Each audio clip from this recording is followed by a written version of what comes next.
75 жылдық уақытта ошол статистика боюнча адам 50 тонна тамак жейт экен.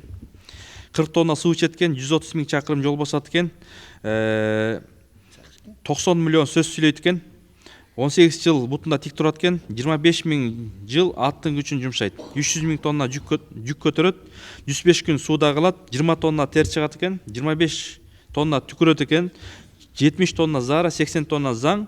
Эгер 75-ке Кудай Таала жеткизсе, күнгө адам 8 сааттан уктаса 26 жыл уйку менен кетет экен. Демек, пайгамбардын хадиси бар. Убакыт бул кылыч сыяктуу, убакытты сен кеспесең, убакыт сени кесет дейт.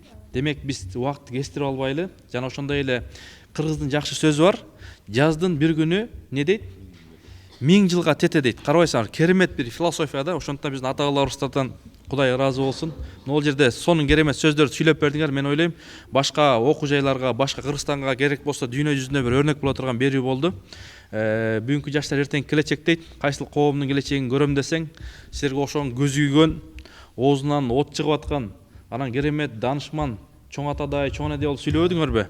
Ошондой сөз чыгып аткан, силер тарбиялап өстүргөн Кыргызга рахмат деп туруп, буюрса, силерге ыраазычылык билдирем. Чоң рахмат.